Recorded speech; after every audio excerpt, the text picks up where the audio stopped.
यशोदानन्दना व्रजजनरञ्जना यशोदा नन्दन व्रजजनरञ्जना यमुनातीरा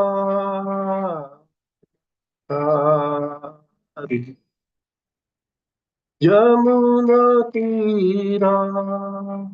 वनचारी जय राधा माधव कुंज विहारी जय राधा माधव कुंज विहारी हरे कृष्णा हरे कृष्णा कृष्णा कृष्णा हरे हरे हरे राम राम राम हरे हरे हरे कृष्णा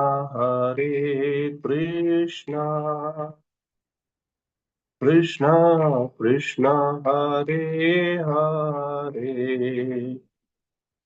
हरे राम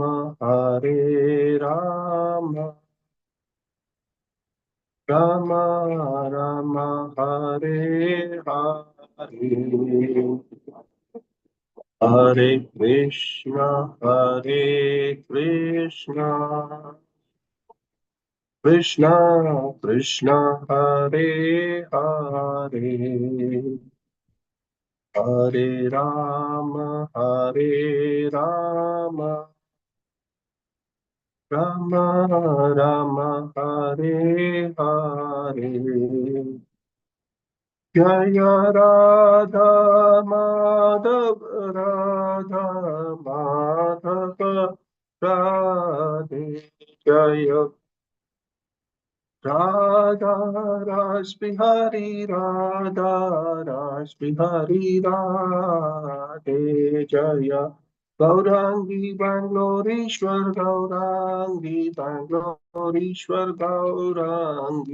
जय जगन्नाथ जय बलदेवा जय सुभद्रा जय सुदर्शन जय लक्ष्मी नरसिंह जय अनंत देव प्रहलाद नरसिंह जय अनंत देव जय निताय चैतन्य जय निताय चैतन्य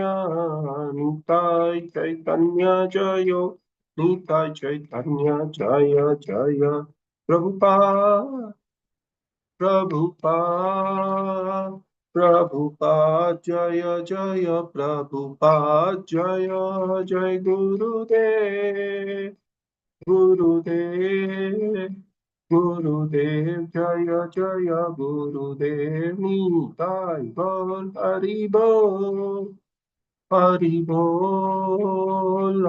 बोल निताय गौरा हरि बोल गौर प्रेमानंदे हरि हरि बोल हरि नाम संकीर्तन महायज्ञ की जय जय ओम विष्णुपाद परमहंस परिव्रजाचार्य स्तोत्र शत His Divine Grace अभय चरणारविंद भक्ति वेदांत स्वामी श्री प्रभुपाद की जय जय ओम विष्णुपाद परमहंस परिव्रजाचार्य स्तोत्र शत His Divine Grace श्री भक्ति सिद्धांत सरस्वती गोस्वामी महाराज श्री प्रभुपाद की जय अनंत कोटि वैष्णव वृंद की जय नमाचार्य श्री हरदास ठाकुर की जय जय श्री रूप सनातन भट्ट रघुनाथ श्री जीव गोपाल भट्टदास रघुनाथ शत गोस्वामी प्रभुपाद की जय प्रेम से कहो श्री कृष्ण चैतन्य प्रभु नित्यानंद श्री अद्वैत गदाधर श्रीवासदि गौर भक्तवृंद की जय जय श्री श्री राधा कृष्ण चंद्र गोप गोपीनाथ श्याम कुंड राधा कुंड गिरि गोवर्धन की जय मथुरा वृंदावन धाम की जय मायापुर नवदीप धाम की जय श्री क्षेत्र श्री जगन्नाथपुरी धाम की जय गंगा माई की जय जमुना माई की जय कावेरी माई की जय भक्ति देवी की जय तुलसी महारानी की जय समवेत गौर भक्त वृंद की जय मोक्षद एकादशी महामहोत्सव की जय Shri Prabhupada transcendental book distribution की जय निताय गौर प्रेमानंदे हरि हरि बोल all glories to the assembled devotees Hare Krishna all glories to the assembled devotees Hare Krishna All glories to the assembled devotees. Hare Krishna. All glories and glories and glories to Shri Guru and Gauranga Shri Prabhupada ki jai. Om Namo Bhagavate Vasudevaya. Om Namo Bhagavate Vasudevaya. Om Namo Bhagavate Vasudevaya.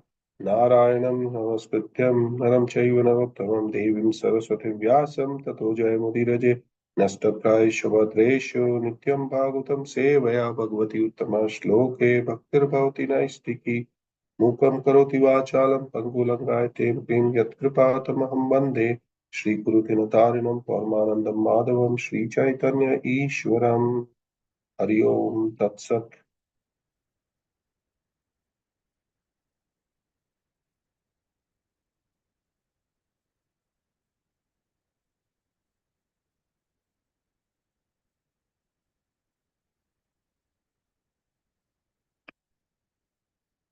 Okay, so we're reading our continuation from Canto 4 of Srimad Bhagavatam, Chapter 8. Today's text number is 70 and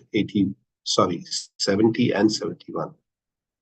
Canto 4, Chapter 8, text number 70 and 71. Just allow me to share my screen.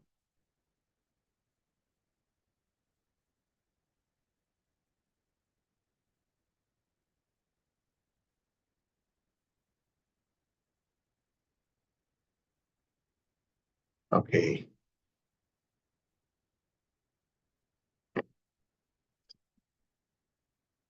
Maitreya Uvacha Iti Dvasina Proktam Vishrutya Jagatapati Raja Lakshminim Anatritya Putram Evan Vanchitayat Maitreya Uvacha Iti Devarishina Proktam Vishrutya Jagatapati Raja Lakshmin Anadritya Putram Evan Chitayat Maitreya Uvacha Iti Deva Rishina Proktam Vishrutya Jagatipati Raja Lakshminim Anadritya Putram Eva Vanchityatya. Word to word translation. Maitreya Uvacha, the great sage Maitreya said, Iti, thus, Deva Rishina, by the great sage Narada, Proktam, spoken, Vishrutya, hearing, Jagatipati, the king, Raja Lakshmim, the opulence of his big kingdom, Anadritya, without taking care of, Putram, his son, Eva, certainly, Anavachintyat, began to think of him. Translation. There is no purport to this particular verse, so we will just read the translation. The great Maitreya continued. The king Uttanapada, after being advised by Narad Muni, practically gave up all his duties in relation with his kingdom, which is very vast and wide, opulent like the goddess of fortune, and he simply began to think of his son Dhruva. We'll also continue with the next verse, which is the 71st verse.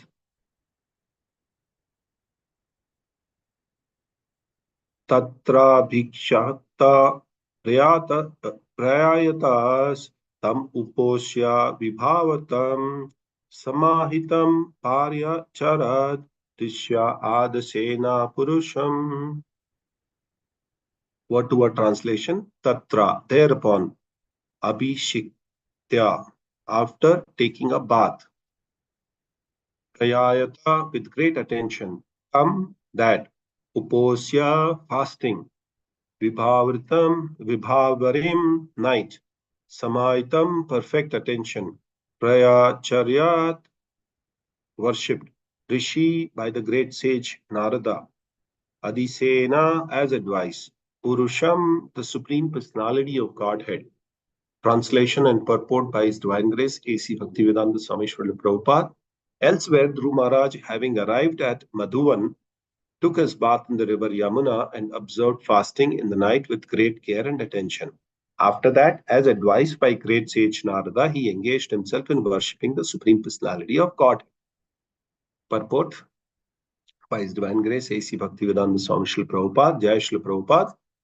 The significance of this particular verse is that Dhruva Maharaj acted exactly according to the advice of his spiritual master, the great sage Narada. Srila Vishwanath Chakravarti also advises that if we want to be successful in our attempt to go back to Godhead, we must very seriously act according to the instructions of the spiritual master. That is the way of perfection. There need be no anxiety over attaining perfection, because if one follows the instructions given by the spiritual master, he is sure to attain perfection. Our only concern should be how to execute the orders of the spiritual master. A spiritual master is expert in giving special instructions to each one of his disciples, and if the disciples execute the orders of the spiritual master, that is the way of his perfection. Om Tat Tat Om Jnana Timirandasya Jnana. Thus ends the Bhaktivedanta purport to Canto 4 of Srimad Bhagavatam, Chapter 8, text number 70 and 71. Om Timirandasya Jnananjana Shalakaya Chakshururmilitam Yena Tasmai Shri Guruve Namo. Shri Chaitanya Manobhistam Stapitam Yena Bhutale Swayam Rupa Kadamayam Dadati Swapadantikam Vandeham Shri Guru Shri Utapadakkamalam Shri Gurum Vaishnavamscha Shri Rupam Sagrajatam Sahagana Raghunathamitam Tam Sajivam Sadvaitam Savadutam Parijana Saitam Krishna Chaitanya Devam Shri Radha Krishna Padam Sahagana Raghunathamitam Tam Sajivam Sadvaitam Savadutam Parijana Saitam Krishna Chaitanya Devam Shri Radha Krishna Padam Sahagana Raghunatham Tam Tam Sajivam. Hey Krishna Karuna Sindhu Deenabandhu Jagatpate Gopesha Gopika Kanta Radha Kanta Namostate Tapta Kanchana Gaurangi Radhe Vrindavaneshwari Vrishabhanusate Devi Pranamami Priye Vancha Kalpatarobhyascha Kripa Sindhubhyeva Cha Patitanam Pavanebhyo Vaishnavebhyo Namo Namah. Namo Om Vishnupadaya Krishna Prestaya Bhutale Srimate Bhaktivedanta Swaminiti Namine Namaste Saraswati Deve Gauravani Pracharine Nirvishesha Shunyavadi Paschatya Deshatarine Jaya Shri Krishna Chaitanya Prabhu Nityananda Shri Advaita Gadadhara Shivasadi Gaura Bhakta Vrinda Hare Krishna Krishna Krishna Hare Hare Hare Rama Rama Rama Hare Hare Hare Krishna Krishna Krishna Hare Hare Hare Rama Rama Rama Hare Hare Hare Krishna Krishna Krishna Hare Hare Hare Rama Rama Rama Hare Hare. Jai Hare Krishna. I welcome all the devotees to this very auspicious day. And while on this auspicious day, we're reading Srimad Bhagavatam. Today is Mokshada Ekadashi, the advent of Srimad Bhagavad Gita. And we will be discussing from Srimad Bhagavatam as we read for the two shlokas. And then further, I thought we should discuss on Mokshada Ekadashi a little bit and then move ahead with discussion on the advent of Bhagavad Gita, importance of Bhagavad Gita, and what does Bhagavad Gita contain. So it's going to be an extended session. Let's hope that we will try and condense and complete everything within the desired time that we have. So straight away going into the two shlokas that we read today. In the first shloka here, once Narad Muni gave instructions to King Uttanapada, he started losing his interest in the kingdom.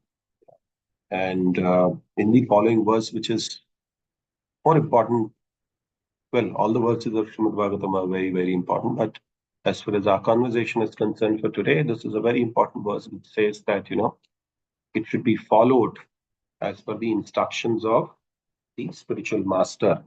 So we know the background where Dhruva Maharaj, or child Dhruva Maharaj was much later, but child Dhruva initially decided that he wanted to see Lord Narayana, Lord Vishnu, and he asked his mother. So that is also, she's the first guru that he had.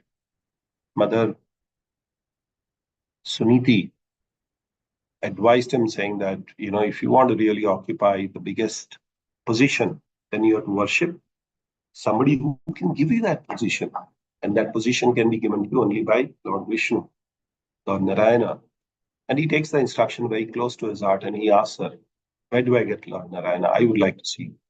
So initially, his desire was to more look at the material benefit of having a kingdom which is bigger than King Uttanapada, his own father, because he was insulted by his mother Suruchi. And his initial intent was that he wanted to be more of having the material accomplishment, whereas mother gives him an idea as to if he wants the accomplishment, he can go to Lord Vishnu, who can grant all the desires. And he proceeds further from there and goes to the forest, and there he meets Narad Muni. And Narad Muni tries in multiple ways to tell him that you're a small boy, you can't do it. You may be eaten by a lion in the forest. What will you be able to survive on? There are no food which will be given. There are no luxuries there in the forest. You will not get a place to sleep properly and all that. So he tried to dissuade him, saying, you don't go to the forest, don't try the meditation and don't try to, please Lord Narayan. But then all that dissuasion by Narad Muni did not work because he was dhira, he was determined. And Dhruva decided, saying that, no, I would like to do it. Doesn't matter. I want your guidance.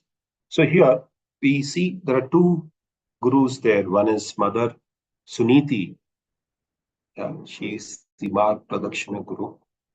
She says, this is the way that you can go. And Narad Muni gives him the direction as to how he needs to proceed. And that there is a lot of conversation. And Narad Muni finally gives him instructions, saying that you go to the forest and go to Madhuban and take bath into the river Yamuna and follow the fasting overnight. Yeah. And as advised by Sage Narada, he engaged himself in worshipping the Supreme Personality of Godhead. So in the purport, Srila Prabhupada very nicely, makes it very clear for us, saying that we should act exactly according to the advice of the spiritual master. Yeah. Spiritual master for Dhruva was Narad Muni. And whatever instructions were given by Narad Muni, Dhruva was following it. And in the purport further, Srila Prabhupada talks about the comments by Srila Vishwanath Chakravarti Thakur. He advises that if we want to be successful in our attempt to go back to Godhead, underline this, if we have to be successful in our attempt to go back to Godhead, we must very seriously act according to the instructions of the spiritual master. There is no other way, other than following the instructions of the spiritual master. And Srila Vishwanath Chakravarti Thakur also says that is the way of perfection. And there need not be any anxiety over attaining perfection, because if one follows the instructions given by the spiritual master, he's sure to attain perfection. And the only concern that one should really have is, how do I really execute the orders of my spiritual master to the best interest? Whatever instructions have been given to me by my spiritual master, to the best interest, how do I really execute it? And spiritual master is always an expert in giving instructions to each of his disciples. Yeah. And if the disciples execute the orders of spiritual master, that is the way of his perfection. So I would like to give this very clear example, or our understanding of Srila Prabhupada himself. Srila Prabhupada was not very successful as far as his business was concerned. Yeah. But he did not get worried about it. When he met His Holiness, His Divine Grace, Bhaktisiddhanta Saraswati Maharaj, he gave him one simple instruction, saying that go and preach to the people, English-speaking people. And he took it very close to his heart and he started following it. Yeah, initially he was not very successful, but that was the test of time. Every devotee is tested through the test of the time. And then he had to struggle quite a bit, but he never got dissuaded. Like Dhruva did not get dissuaded by the words of Narad Muni. Likewise, Srila Prabhupada never got dissuaded because of the so-called unsuccessful attempts in the initial days, printing back to Godhead, distributing distributing it, going door to door and distributing it. Not very encouraging. He did not get great results. Not many people came forward to help him. Yes, there were quite a few noble souls who came forward to help him, support him, but not many people came forward to support him. So likewise, as we move forward from there, you see Srila Prabhupada, just to execute the orders of his spiritual master, went to the Western world. And while in the Western world, there also he had initial days of challenge. And then when Krishna saw that he was very determined, he started giving him all the success. And Srila Prabhupada built 108 temples. Think of a gentleman who did not have the so-called Lakshmi to go to United States of America. He practically carried only 40 Indian rupees. And going to the US and becoming so successful, having hundreds of disciples. And not only that, he had hundreds of disciples, he had 108 temples, huge temples built across the world. He traveled across the globe 14 times. So that's the kind of success that a spiritual master can give just by following his instructions. And the only instruction that Srila Prabhupada never had is thought that I wanted to make a lot of money and build temples. No. His only desire till his last date was he was always saying that I want to preach to the English speaking people. I want to execute the orders of my spiritual master. That's the only intent that he had. He did not have any other intent. He did not say that I want to make so many temples, I want to make so many disciples, I want to go to so many places, I don't want to, stay in one place and I want to be just going around the globe. No, none of those desires were there. But his only desire was follow the instructions of his spiritual master to attain perfection of life. And he did so. Yeah. Likewise, if we see the examples of Srila Prabhupada itself, Srila Bhakti Siddhanta Saraswati Maharaj gave different instructions to different of his disciples. Like for Srila Prabhupada, he said, I would want you to go and preach to the English-speaking people. Likewise, our Guru Maharaj also, our spiritual master also knows what we are experts or what we are good at. And he is expert in giving us the instructions as to what we need to follow in our spiritual life. And if the disciples, follows the instructions given by his spiritual master, that is his perfection. Perfection cannot be measured by saying how successful you are. It can be measured only by how successfully you've put the efforts. Finally, it is in the hands of Krishna to make us successful, and he always does it. Krishna sees our efforts. He doesn't see the end results of our efforts. Yeah. So Srila Prabhupada never bothered about the end results of his efforts, but he always put more efforts to execute the orders of his spiritual master. So it is very important in this verse, it is clearly given that one should follow the instructions of the spiritual master. And that is the perfection of life. Yeah. And we will not go into discussions of who is authorized or a bona fide spiritual master. We've discussed this in the past as well. So I'll leave that aside and just follow or just give this final conclusion on the saying that if one follows the instructions of the spiritual master with care and attention, success will be all his, or that is the way to become perfect. So that's about the shloka that we had, two shlokas that we had today. Today is also the auspicious day of Moksha Ekadashi, so there's a very nice story. I thought we should read the story for our benefit. And so this was the story where Krishna is asked by Yudhishthir Maharaj about the importance of this particular Ekadashi, which falls in the month of Margashirsha. Yeah, this is during the November and December season.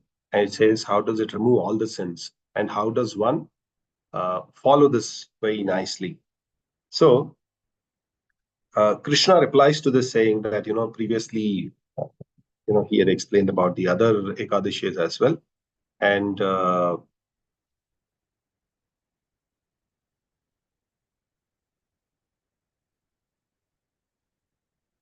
So Krishna is talking about this Ekadashi, which occurs during the light part of the month of Margashira. And this Ekadashi is famous as Moksha Ekadashi because it actually purifies the faithful devotee of all the sinful reactions and bestows liberation upon him. The worshipable deity for this auspicious day is Lord Damodara, and with full attention, one should worship him with incense, ghee lamp, fragrant flowers, and tulsi manjaris. Yeah. So the auspicious history of this wonderful Ekadashi is that there used to be there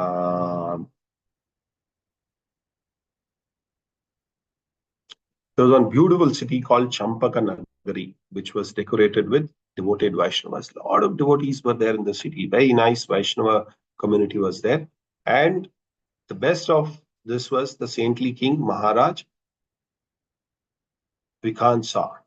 Vaikhansa is the name of the Maharaj. He rolled over his subjects, and he would treat them actually as his sons and daughters.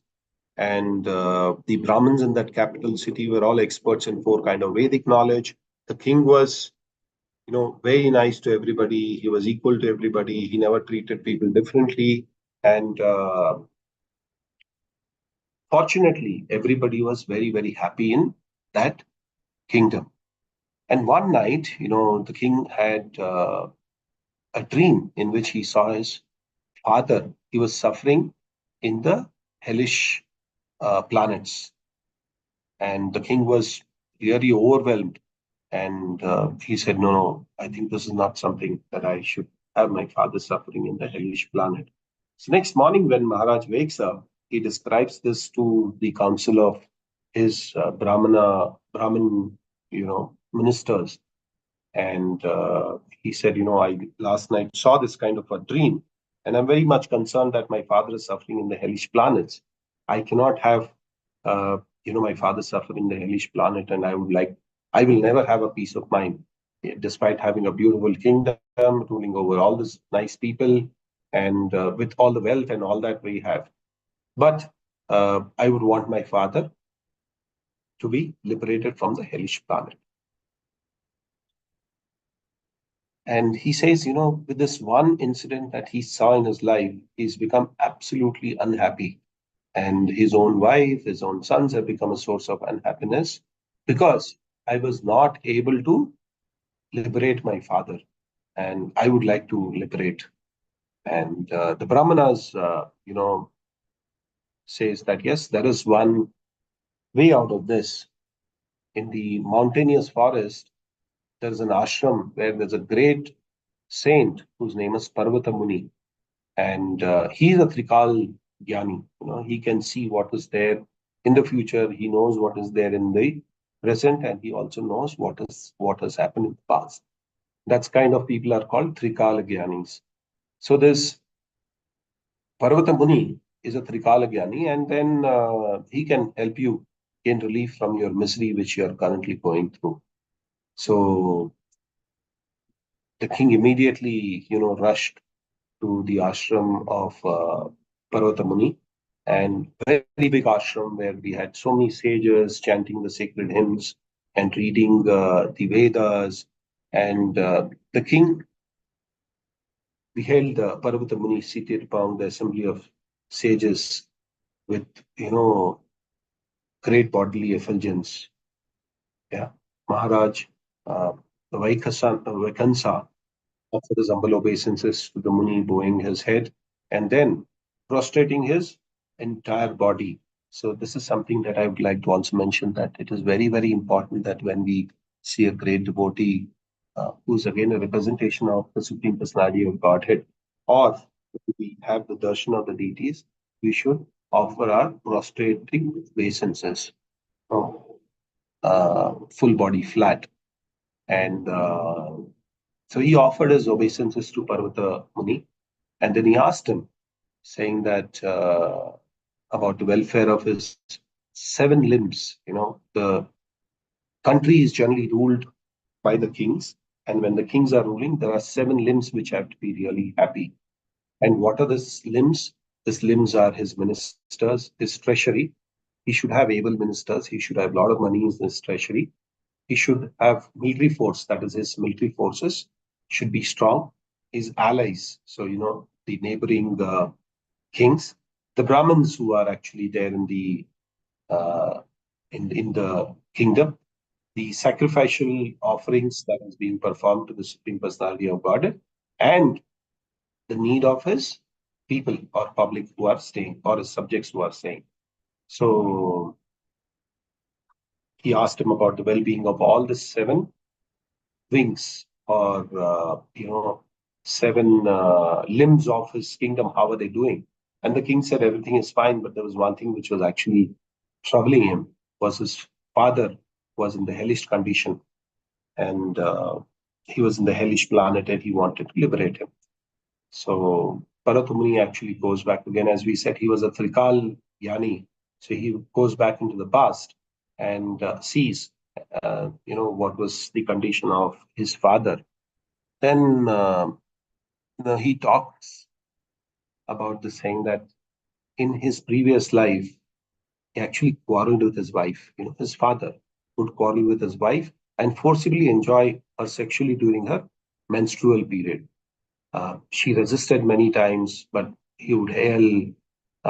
But the husband did not listen to him, and that was a problem that was going through, and that is the only reason that he was this previous sin that he had committed. That his father is now put into the hellish condition, and then King was very unhappy with this. But then he says, "Okay, whatever is his past that he has done, how can I really liberate him from such a condition? Please tell me, how can I really remove the burden of his sinful reaction, uh, which is actually an obstacle in his progress towards the ultimate destination, which is Vaikuntha, or which is going back home, back to Godhead?" So he said, Parvata Muni replies, saying that during the month of Margashrisha, there's one Ekadashi which occurs, and which is called Mokshada Ekadashi. And if you observe this Ekadashi, you can be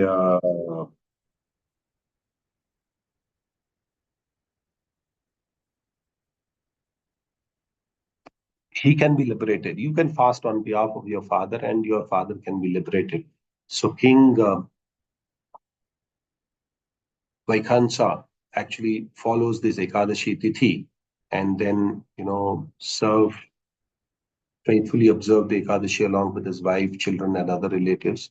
He dutifully gave the merits of this fast to his father, and he made the offering of a beautiful flower petal showered down from the devas. So, this offering was given by King Vaikhansa, saying that I offer this Ekadashi benefits to my father so that he can be liberated. And he actually happens that he traveled, and his father was liberated, and his father actually comes down, and he says, "My dear son, let all auspiciousness be unto you." And he continues his journey back home, back to Godhead. Yeah. So this is the importance of observing this Mokshada Ekadashi. If we observe Mokshada Ekadashi with all the rules and regulations, and one can actually achieve full and perfect liberation after that. There is no better fasting day than this Ekadashi, or the light fortnight of month of Margashrisha. And whoever faithfully observes this Ekadashi this Ekadashi is like a Chintamani, called the gem of all the yields of all the desire. We obtain special merit that is very hard to calculate. For this day, one can elevate one from hellish life to the heavenly planets. And for one who observes Ekadashi for his own spiritual benefit, this elevates one to go back to Godhead, never to return to this material world. And that is why it is called as Moksha Ekadashi. This can grant moksha to the living entity. And that is the reason it is advised that we follow this Ekadashi. I would request everybody to follow this Ekadashi. It's a very wonderful opportunity for us to follow this Ekadashi and go back home, back to Godhead. So that's about the Moksha Ekadashi, and today is also the advent of Srimad Bhagavad Gita. This is the anniversary day that Srimad Bhagavad Gita was spoken by Lord Krishna to his dearmost devotee Arjuna, and this was spoken at the place called Kurukshetra or Jyotisar Tirth. And this is just before the beginning of the Mahabharata or Kurukshetra battle. Yeah? And if one can still go and visit this place and see the monuments erected there with Krishna as Parthasarathi and Arjuna as the warrior on the chariot. Yeah. So traditional devotees go to Kurukshetra on this particular day. It is also called Dharma Kshetra, and recite Bhagavad Gita from early morning until next morning, performing Aarti to Bhagavad Gita and Krishna and Arjuna sitting on the chariot. They also offer lamps, Deepdan at Brahma Sarovar. Yeah, a lot of things happen. If devotees cannot go to Jyotisar or can't go to Kurukshetra, uh, try to remember by reciting Bhagavad Gita at home, performing Bhagavad Gita Ahuti for each verse, and read Bhagavad Gita, which is very, very important. The background of this is the Pandavas' army took the western side of the battlefield of Kurukshetra, where they were facing the east. Actually, they were on the western side and they were facing the east. The army was stationed near a lake, and the warriors of both the sides met and settled rules of the war, and only equals will fight. This is the rule, only equals will fight in personal duels, and those who surrender, their lives will be spared. No charioteer, animal, or servants who were not soldiers were to be attacked. These are the rules that generally in the Dharma Yuddha they follow, or the war which is righteous war. And everybody has to follow this.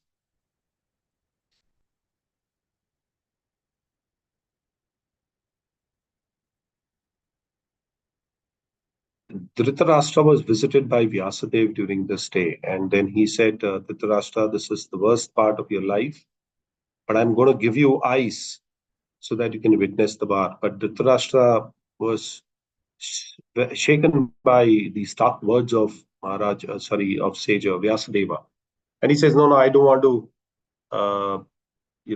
get over my blindness. I don't want to see it at all. I can't see my sons dying because it was already predicted that his sons will die on the battlefield of Kurukshetra. He said, if someone can give me the account of the war as it unfolds, I'll be happy. So Vyasadeva told Sanjaya that, you should have the power of seeing, sitting in the palace. You should be able to see what is happening in the battlefield, and all through during the day and the night, and he'll be able to know the thoughts of the person engaged in the war. He shall never be tired and exhausted. So these are the blessings that Sanjaya got to really see the battlefield or battle of Kurukshetra through his eyes. And after this, as we all know that, the entire account of war is related by Sanjaya to blind King Dhritarashtra. And Duryodhana was very busy arranging the troops, and he also told Dusashan, please take care of our grandsire, that is Bhishma Pitama, because he was the most important person. He alone was capable of destroying the entire army of Pandavas. And Pandavas' army was led by Drishtadyumna.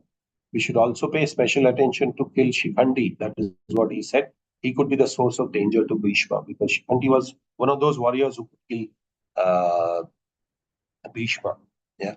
So the army that Akshauhini army, which is called, it has 21,870 chariots, 21,870 elephants, 65,610 horses, and 10,900, 1 lakh 9,350 men. So this is how the armies were actually arranged in the Vyuha. And this was under the control of Bhishma on the Kauravas side, and on the Pandavas side, it was under the control of Drishtadyumna.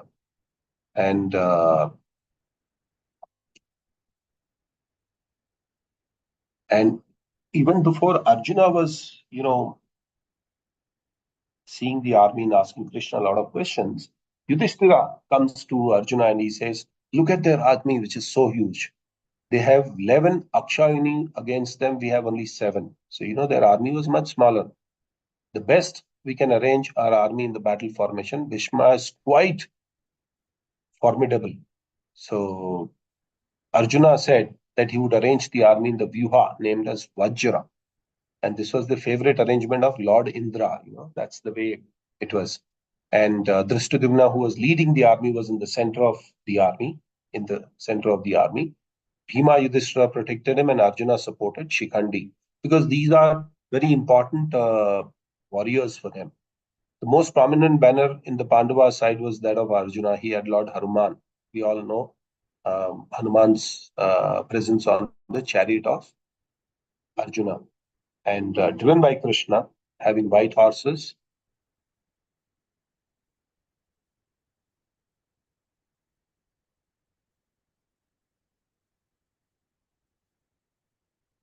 And how do we go into details? Why is Bhagavad Gita important, or what is Bhagavad Gita? Bhagavad Gita is spoken by Lord Krishna to his friend and his disciple Arjuna at the beginning of the war of Mahabharata. Bhagavad Gita provides a concise conclusion of millions of verses in all the Vedic scriptures. It is just 18 chapters containing 700 verses.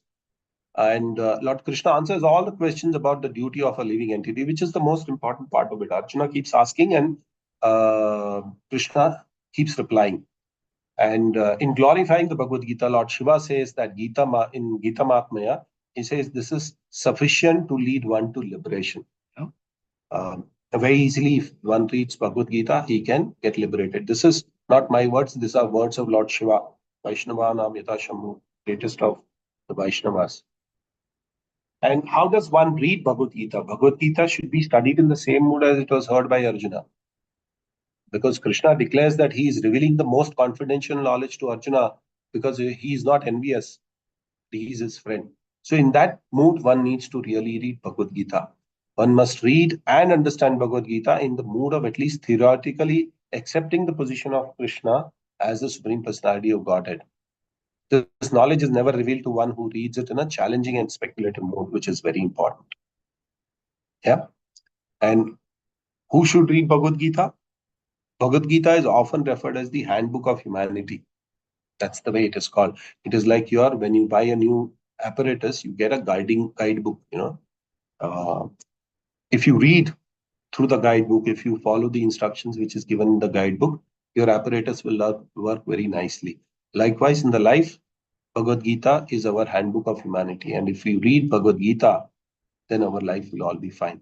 And this is not restricted only to Hindus or Indians. It is completely non-discrimination. It is for anybody who is inquiring about the reasons for his own existence.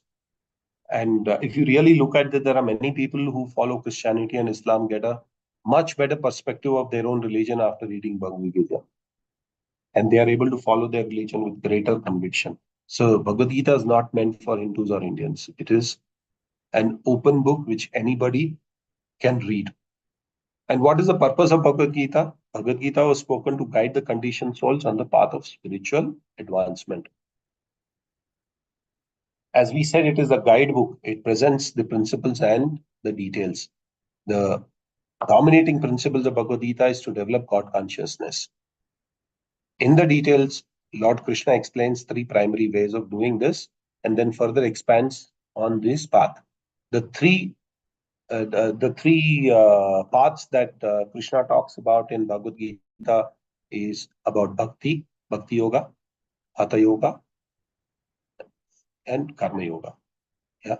So it is karma yoga, jnana yoga, and bhakti yoga. The first 6 chapters discuss on karma yoga, and then last 6 chapters discuss on jnana yoga. In between, it is sandwiched as bhakti yoga. The middle 6 chapters, the protective cover is the bhakti yoga. It's like the oyster, which has the pearls. The oyster actually protects the pearl inside. So this karma yoga and jnana yoga protect bhakti yoga. That's the way it is. And this is the highest. That is what Krishna declares. Bhakti yoga is the highest. And then we can go into details of what is karma yoga, what is bhakti yoga, and what is jnana yoga. Um,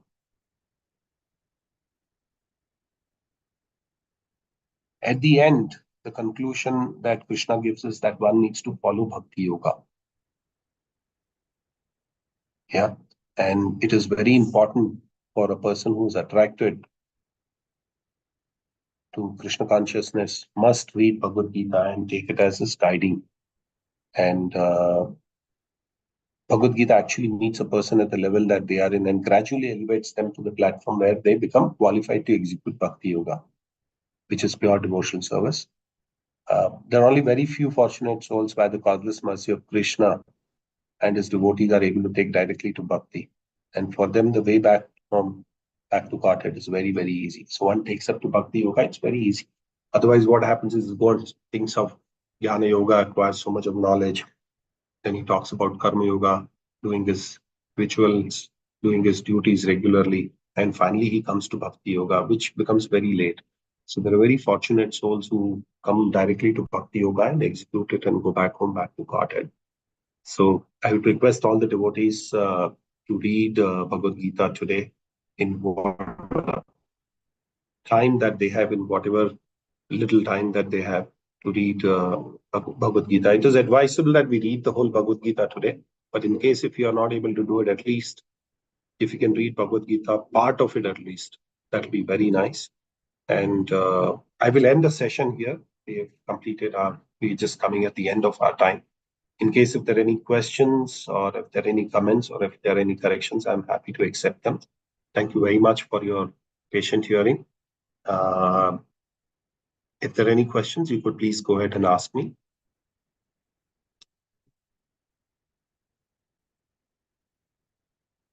Okay, so no questions so far. I thought I'll just summarize what we discussed today.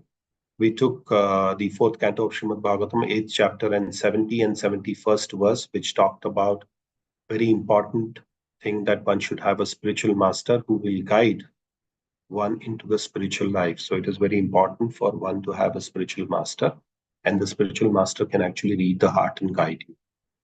We also spoke about Srila Prabhupada. We also spoke about Dhruv Maharaj and Narad Muni guiding Dhruv Maharaj, and Srila Bhaktisiddhanta Saraswati Maharaj giving instructions to Srila Prabhupada. Post that, we moved into the discussion on Moksha Ekadashi, the importance of Moksha Ekadashi. It's a very important Ekadashi where if we do it with desires, we can liberate. That's why we can get liberated. We can even liberate our family members, our friends, our forefathers. That's why it is called Moksha Ekadashi. And then finally, we read about the importance of Bhagavad Gita being the Gita Jayanti today, and how Krishna says that this knowledge which he has given is in concise mode, and if somebody reads this, he can go back home, back to God. So we will end the session here. Thank you very much for your patient hearing, and I thank the temple management for giving me an opportunity to speak on this very auspicious day. And thank you all for your patient hearing. Really appreciate that. Rantaraj Srimad Bhagavatam ki jai, Moksha Ekadashi Maha Mahotsav ki jai, Gita Jayanti Maha Mahotsav ki jai, Shri Prabhupada ki jai, Nitai Gaur Premanande, Hari Hari Bol.